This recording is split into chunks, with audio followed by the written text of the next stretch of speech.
షర్మిల గారు మీకు తెలిసిందే కదా, మాటలు బాగా వెళ్తూ ఉంటారు. పాదాల మీద చేసేదే పాదయాత్ర అన్నీ, అంటే అవన్నీ మీమ్స్కి యూజ్ అవుతుంటాయి, కానీ ఓట్ల వరకు కాదనమాట. మీకు తెలిసిందే. మేడం గారు తెలంగాణకి వెళ్ళారు, కాంగ్రెస్లోకి గెలిచారు, ఇక్కడ ఆంధ్రప్రదేశ్కి వచ్చారు, ఇప్పుడు ఆంధ్రప్రదేశ్కి పీసీసీ ప్రెసిడెంట్గా చేస్తున్నారు. ఇవన్నీ తెలిసిందే మీకు. మొన్న లేటెస్ట్గా టీటీడీ డబ్బులతో, హిందువుల డబ్బులతో, హిందువులు తిరుమల తిరుపతి దేవస్థానానికి ఇచ్చిన డబ్బులతో టీటీడీ దళితవాడలో 5,000 దేవాలయాలు కట్టిస్తాం అని చెప్పారు. అది చంద్రబాబు నాయుడు గారు ఒక సభలో మాట్లాడుతూ ఇలా చెప్పారు, 5,000 దేవాలయాలు కట్టిస్తున్నాం దళితవాడలో అని చెప్పారు. ఇప్పుడు మేడంకి ప్రాబ్లం వచ్చేసింది దీనివల్ల. అసలు మనకు అర్థం కానిది ఏంటంటే, షర్మిల గారు మీ ఫ్యామిలీకి మొత్తం ఎందుకు హిందువులంటే ద్వేషం? ఇప్పుడు మాకు ఎవరంటే ద్వేషం లేదు. హిందువులైనా వేరే మతస్థులైనా ఎవరైనా సరే మన దేశంలో అందరూ ఒకటే. అందరికీ సమాన హక్కులు ఉంటాయి, అందరికీ సమాన బాధ్యతలు కూడా ఉంటాయి. అందరికీ సమాన హక్కులతో పాటు సమాన బాధ్యతలు కూడా ఉంటాయి. సో మాకు అందరూ ఒకటే, మేము అందరినీ ఒకేలా చూస్తాం. మీకు ఎందుకు హిందువులు అంటే ద్వేషం మీ ఫ్యామిలీ మొత్తానికి? మీ నాన్నగారు ఉన్నప్పుడు కూడా ఒకటి జరిగింది, మీకు తెలిసే ఉంటుంది, మీరే కదా మొత్తం. అప్పుడు కూడా తిరుమలలో ఇన్ని కొండలు ఎందుకు, ఇన్ని కొండలు చాలు అనే విధంగా ఏదో మీ నాన్నగారు చేసినట్టు వార్తలు వచ్చినాయి. అది నిజమే, అది జరిగింది. తర్వాత ఇంకా మీ అన్నగారు అధికారంలోకి వచ్చారు, ఇంకా చెప్పనక్కర్లే. ఆంధ్రప్రదేశ్లో ఎన్ని దేవాలయాల మీద దాడి జరిగిందో, ఎన్ని రథాలు తగలబడిపోయాయో మనకి లెక్క కందాం అనమాట. అన్నీ జరిగిపోయినాయి. రథాలు తగలబడడం జరిగిపోయింది, దేవాలయాలను పగలగొట్టడం జరిగిపోయింది, విగ్రహాలను ఇరగొట్టడం జరిగిపోయింది, విగ్రహాలు తల నరికేశారు, విగ్రహాలు చేతులు నరికేశారు. ఇవన్నీ 5 సంవత్సరాల్లో జరిగినాయి మీ అన్న హయాంలో. మీరు ఇప్పుడు మీ అన్నకి వ్యతిరేకమా, మీ అన్నకి సపోర్ట్ అనేది మాకు అనవసరం. మీరు టోటల్గా మీ ఫ్యామిలీ మొత్తం హిందుత్వానికి వ్యతిరేకంగా ఉంది. ఇది మీ అన్న హయాంలో జరిగింది. ఇప్పుడు మీకు అసలు ఏం సంబంధం ఉంది అంటే, తిరుమల తిరుపతి దేవస్థానం అనేది ఫస్ట్ ఆఫ్ ఆల్ సెక్యులర్ అనేది కాదు. ఇది దేశం సెక్యులర్ అని మీరు అంటున్నారు. మీరు మొన్న ఏమన్నారు, ఇది సెక్యులర్ దేశం, సెక్యులర్ దేశంలో రాజ్యాంగానికి వ్యతిరేకంగా ఇలా గుళ్ళు కట్టచ్చా అంటున్నారు మీరు. అసలు నాకు అర్థం కావట్లే, మీరు ఏం మాట్లాడుతున్నారో, ఎందుకు మాట్లాడుతున్నారో, మీకు ఏమైనా బుర్ర పని చేసి మాట్లాడుతున్నారా, మీకు ఎవరైనా చెప్తున్నారా, లేదా మీ లోపల నుంచి వేరే వేరే వేరే వేరే ఏమన్నా మీరు ఆలోచించుకొని ఇలా మాట్లాడుతున్నారా? ఇది సెక్యులర్ దేశమే అయితే గుడులు కట్టడం రాజ్యాంగ వ్యతిరేకమా? ఎవరి డబ్బులతో గుడి కడుతున్నారు? మీరు ఇచ్చారా? మీ ఫ్యామిలీ ఇచ్చిందా? మీ వాళ్ళు ఎవరైనా ఫారెన్ నుంచి కానీ ఎవరైనా ఇచ్చారా? లేదే. తిరుమల తిరుపతి దేవస్థానం అనేది హిందువుల క్షేత్రం, వెంకటేశ్వర స్వామిది. అంటే హిందువులు అక్కడికి వెళ్ళి మనకి రకరకాలుగా బంగారం ఇచ్చేవాళ్ళు ఉన్నారు, డబ్బులు ఇచ్చేవాళ్ళు ఉన్నారు, అన్ని రకాలుగా ఇచ్చేవాళ్ళు ఉన్నారు. మీకు ఆ డబ్బులతో వాళ్ళు టీటీడీ అనేది అది వాళ్ళ బాధ్యత. మీకు తెలియదేమో, టీటీడీ నుంచి గవర్నమెంట్ ఇవి కాకుండా డబ్బులు తీసుకుంటుంది ప్రతి ఇయర్. డబ్బులు రకరకాల ఫండ్స్ అని డబ్బులు తీసుకుంటుంది, రకరకాల పథకాలకు కూడా తిరుమల తిరుపతి దేవస్థానంలో నుంచి డబ్బుల్నే మరలిచ్చే పథకాలకు కూడా ఇచ్చేస్తారు. ఎవరు మీకు చెప్పరు, మీకు తెలిసినా మీరు కూడా చెప్పరు, అది వేరే విషయం. అఫీషియల్గా కూడా ఫండ్స్ తీసుకుంటారు ఇయర్కి ఇంత అని టీటీడీలో నుంచి, కేవలం దేవాదాయ శాఖ కింద ఉంది కాబట్టి. అలాగా ఈ మామూలుగానే హిందూస్ డొనేట్ చేసిన డబ్బులు పబ్లిక్ అంతా వెళ్తున్నాయి, అది వేరే విషయం. అది పక్కన పెట్టేస్తే ఫస్ట్ ఆఫ్ ఆల్ అది సెక్యులర్ కాదు. మీకు దేశం సెక్యులర్ అయినంత మాత్రాన దేవాలయం అనేది సెక్యులర్ అనేది మర్చిపోండి. మీ అన్నగారు కూడా అప్పుడు ఇదే మాట అన్నారు, సెక్యులర్ దేశంలో నేను గుడికి వెళ్ళాలంటే మొత్తం ఎస్టాబ్లిష్ చేయాలా అన్నారు. అరే మీరు ఫస్ట్ మేడం, సెక్యులర్ దేశం, గుడి సెక్యులర్ కాదు. గుడి అనేది రిలీజియస్ ప్లేస్, ఒక మతానికి రిలీజియస్ ప్లేస్ గుడి, ఇంకొక చర్చ్ అనేది ఒక మతానికి రిలీజియస్ ప్లేస్, మసీద్ అనేది ఇంకొక మతానికి రిలీజియస్ ప్లేస్. ఇవి రిలీజియస్ ప్లేసెస్, ఇవి సెక్యులర్ కాదు. ఎవరి పద్ధతులు వాళ్ళకు ఉంటాయి. సో ఇది పక్కన పెడితే ఆ మనీ అనేది మీరు ఇవ్వలేదు, మీకు సంబంధించిన వాళ్ళు ఎవరు ఇవ్వలేదు, అది కేవలం హిందువులు ఇచ్చిన మనీ. హిందువులు ఇచ్చిన మనీతో హిందువుల ఊళ్ళల్లో, హిందువుల వాడల్లో, దళిత వాడలు అంటే హిందువులే, వాడల్లో గుడి కడుతున్నారు. సో ఇప్పుడు మీకు వచ్చిన ప్రాబ్లం ఏంటి దీంట్లో? అది రాజ్యాంగ వ్యతిరేకం అంటున్నారు. మీరు ఏ రాజ్యాంగం చదివారు? బ్రిటిష్ రాజ్యాంగం చదివారా మీరు? ఇంగ్లాండ్లో ఉన్నది రాజ్యాంగం మీది. ఒకసారి చూపించండి ఎలా ఉంటుందో. హిందువులు ఇచ్చిన డబ్బులతో టీటీడీ వాళ్ళు గుడి కట్టిస్తున్నారు. అది వాళ్ళకి బాధ్యత, అది హిందువుల డబ్బులు ఇచ్చారు, అది కట్టివ్వాలి, ఇప్పటికే కట్టేయాలి. మీ అన్నారు కాబట్టి కట్టలేదు, కట్టిస్తున్నారు. మీ డబ్బులు అడగలే, మీ చందాలు అడగలే, మీ స్థలాలు అడగలే, మీ పొలాలు అడగలే. మీకేంటి ప్రాబ్లం? దళిత వాడల్లో గుడిలు కట్టించడం వల్ల మీకేంటి ప్రాబ్లం? ఎవరు అడిగారు అనేది ఏంది? అడిగినా అడగకపోయినా అక్కడ దళిత వాడలు అన్నాక గుడులు కట్టిస్తారు, కట్టియాలి కూడా. ఎవరు వద్దన్నారు? ఎవరు అడిగారని మీరు అంటున్నారు, ఎవరు వద్దన్నారు?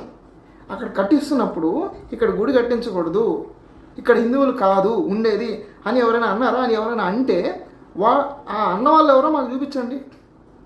వాళ్ళు ఏందో మేము కూడా చూస్తాం, వాళ్ళు హిందువులకు కాదా అనేది మేము కూడా చూస్తాం. రాజ్యాంగ వ్యతిరేకం అనేది మీరు ఎక్కడ చదివారు? మీరు నిజంగా బ్రిటిష్ రాజ్యాంగం చదివే చెప్పుంటారు. అది హిందువుల గుళ్ళు కట్టించకూడదు, హిందువుల డబ్బులతో. మీ డబ్బులు కాదు, ఇది సెక్యులర్ పబ్లిక్ డబ్బులు కాదు. వెంకటేశ్వర స్వామికి ఇచ్చిన డబ్బులు అంటే కేవలం హిందూస్కి ఇచ్చిన డబ్బులు అని అర్థం. మీరు ఫస్ట్ అది తెలుసుకోండి. మీరైనా, మీ అన్నగారైనా, మీ ఫ్యామిలీలో ఎవరైనా సరే హిందువుల డబ్బులు అని అర్థం టీడీడీకి వచ్చినాయంటే అది సెక్యులర్ కాదు. దేవస్థానం అనేది సెక్యులర్ కాదు, దానికి వచ్చిన డబ్బులు అనేది సెక్యులర్ కాదు. సో అది హిందూస్కి ఇచ్చారు, అక్కడ గుడి కడతారు. దీంట్లో మీ ప్రాబ్లం ఏంటి? అది రాజ్యాంగ వ్యతిరేకం కాదు. ఏ రాజ్యాంగమో మీరు చూపించండి అది వ్యతిరేకం అయితే. ఒకవేళ అది రాజ్యాంగ వ్యతిరేకం అని మీరు అంటే అది ఏ రాజ్యాంగంలో ఉందో చూపించండి. అర్థమైందా? మీరు ఎంతసేపు గుడిలు ఎలా కడతారంటారు ఏంది? ఎందుకు కట్టకూడదు? ఎలా కడతారు ఏంది? ఒరే, హిందువుల డబ్బులతో హిందూ గుడి కట్టించడం తప్పే, వెంకటేశ్వర స్వామి గుడి కట్టించడం తప్పే. ఇంకా కాంగ్రెస్ అధికారంలోకి వస్తే ఏమవుద్ది రాష్ట్రంలో? మీ పైన మీ రాహుల్ గాంధీ గారు కూడా పార్లమెంట్లో ఇదే విధంగా మాట్లాడుతుంటారు మీలాగే. సో ఇంకా మీరు ఇక్కడ ఆంధ్రప్రదేశ్లో మీరు అధికారంలోకి వస్తే మీరు ఇప్పుడే గుడి కట్టించొద్దు అంటున్నారంటే మీరు అధికారంలోకి వస్తే ఏమైపోతుంది? ఇంకా హిందువులు బతకలేరు కదా హిందువుల్ని. మీరు ఇప్పుడు గుడి కడతారంటే ఇది సెక్యులర్ దేశం, గుడి కట్టకూడదు అంటున్నారు. అసలు కాదు, మీ అన్నగారు ఉన్నప్పుడు గుడి పగలగొట్టారు, విగ్రహాలు పగలగొట్టారు. ఇప్పుడు ఇది సెక్యులర్ దేశం. మీరు ఆ రోజు అడిగారా? ఏంటండి సెక్యులర్ దేశంలో హిందువుల ప్రార్థనాలయాల మీద దాడి జరుగుతుంది, గుళ్ళు వాళ్ళు కొడుతున్నారు, విగ్రహాలు వాళ్ళు కొడుతున్నారు, రథాలు తగలబెడుతున్నారు అని మీరు అడిగారా? మీరు అడిగారా? ఏదో మాకే తెలీదు. మీరు అడుగుంటే చెప్పండి.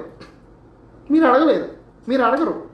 ఎందుకంటే అక్కడ దేవాలయాలు నిర్మించినందువల్ల మనం మాట్లాడుకుందాం క్లియర్గా. అక్కడ దేవాలయాలు నిర్మించడం వల్ల ఏమవుద్ది? మీ ప్రాబ్లం ఏంటి అంటే ఇప్పుడు దళితులు ఎవరు హిందువులు కాదు అని మీ ఉద్దేశమా? అది క్లియర్గా చెప్పండి. మీరు దళిత వాడల్లో గుడి కట్టించకూడదని మీరు చెప్తున్నారు. సో ఇప్పుడు దళితులు ఎవరు హిందువులు కాదు అని మీ ఉద్దేశం అయితే అది చెప్పండి. మీ అన్నగారు ఆయన డిక్లరేషన్ అడిగారు, ఆయన అఫీషియల్గా నేను హిందువు కాదు అని చెప్పినప్పుడు ఆయన డిక్లరేషన్ అడిగారు. అడిగినప్పుడు ఆయన దళితులందరినీ గుడికి రానిరా అంటాడు. అసలు మీరు అడగాల్సింది కదా మీ అన్నగారిని, దళితులకి దీనికి సంబంధం ఏంటి? దళితులు అంటే హిందువులే కదా, దళితుని గుళ్ళకి ఎందుకు రానివ్వట్లేదు, ఎక్కడ రానివ్వట్లేదు, తిరుమల రానివ్వట్లేదా, అన్నవరం రానివ్వట్లేదా, శ్రీకాళేశ్వరం రానివ్వట్లేదా, శ్రీశైలం రానివ్వట్లేదా, ఏ గుడిలో ఏ దళితులను రానివ్వట్లేదు, ఎక్కడ చెక్ చేస్తున్నారు అని మీ అన్నగారిని అడగాల్సిందండి. మీరు సెక్యులర్ దేశంలో ఉండి అలా మీ అన్నగారు తప్పుగా మాట్లాడుతుంటే మీరు అడగాల్సింది కదా ఆ రోజు. దళితులకి అసలు దీనికి సంబంధం ఏంటి? దళితులను ఏ గుడిలో రానియకపోతే కదా నువ్వు అడగాలి. నిన్ను రానియకపోతే దళితులను కూడా రానియరా అని అడుగుతావేంటి నువ్వు అని అడగాలి కదా మీ అన్నగారిని. మీరు నిన్ను డిక్లరేషన్ అడిగారు మీ అన్నగారిని, ఆయన దళితులను కూడా రానివ్వరా అంటాడు. ఎందుకు రానివ్వరు దళితుల్ని? దళితులందరూ హిందువులు కాదా అని మీ ఉద్దేశమా? అని మీ అన్నగారి ఉద్దేశమా? ఇప్పుడు మీరు అదే దళిత వాళ్ళ గుళ్ళు కట్టొద్దని మీరు అంటారు. ఆయన డిక్లరేషన్ అడిగితే దళితులు రానివ్వరా అని ఆయన అంటాడు. ఎవరు దళితుడు? ఆయన దళితుడా? లేకపోతే ఏ దళితుని రానివ్వట్లేదు చెప్పాలండి ఆయన్ని కూడా. అది మీరు అన్నీ అడగాల్సినప్పుడు ఇలాంటి వ్యతిరేకత భావం ఉంచుకొని మీరు ఇండియాలో ఉండాలనుకోవద్దు. మీకు డబ్బులు ఉన్నాయి, డబ్బులు వస్తున్నాయి, ఫండ్స్ ఇస్తున్నారు. మీకు ఎక్కడి నుంచి ఫండ్స్ వస్తున్నాయో మీరు ఆ దేశానికి వెళ్ళిపోండి, మీరు అక్కడ వెళ్ళి బతకండి. ఇక్కడ చేయాలని చూడొద్దు. మీరు చేయాలని చూసినా జరిగే రోజులు అయిపోయినాయి, ఇప్పుడు జరగబోయినాయి. ఇప్పుడు దేశం మారిపోయింది, అందరికీ అర్థమవుతుంది. అర్థమైందా? మీరు ఏమనుకుంటున్నారో అది ఇప్పుడు జరగదు. అర్థమవుతుందా? ముఖ్యంగా ఒకటి గుర్తుపెట్టుకోండి, మన రాష్ట్రంలో పవన్ కళ్యాణ్ అనే వ్యక్తి ఉన్నాడు. మీరు అది గుర్తుపెట్టుకోండి. ఆయన ఉన్నంత వరకు అన్ని మతాలు సమానంగానే చూడబడతాయి. ఆయన ఒక మతానికి వ్యతిరేకంగానో ఒక మతానికి సపోర్ట్గానో ఆయన ఉండడు. అన్ని మతాలు ఒకేలాగా చూడబడతాయి పవన్ కళ్యాణ్ గారు అనే వ్యక్తి ఉన్నంత వరకు. మీరు మీ మైండ్ సెట్ అయినా మార్చుకోండి, లేకపోతే మీరు వేరే దేశానికైనా వెళ్ళిపోండి. ఎందుకంటే ఇక్కడ పవన్ కళ్యాణ్ అనే వ్యక్తి ఉన్నంత వరకు మీరు మనసులో ఏదనుకుంటున్నారో అది ఇక్కడ జరగదు. మీరు మనసులో ఏమనుకుంటున్నారు అనేది మీరు బయటకు మాట్లాడండి, తర్వాత కూడా మేము బయటికి మాట్లాడతాం, అర్థమవుతుందా?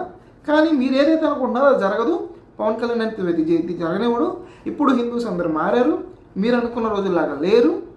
అప్పట్లో ఎవరికి తెలియక అందరూ చాలా మీలాంటి వాళ్ళే అప్పుడు చాలా చేసేసారు. సెక్యులరిజం అంటే అది, సెక్యులరిజం అంటే అది అని చెప్పేసి సెక్యులరిజం అంటే ఏదో యాంటీ హిందూయిజం అనే లెవెల్లో ప్రొట్రే చేశారు. యాంటీ హిందూయిజంలో ప్రొట్రే చేశారు. ఇప్పుడు అది జరగదు.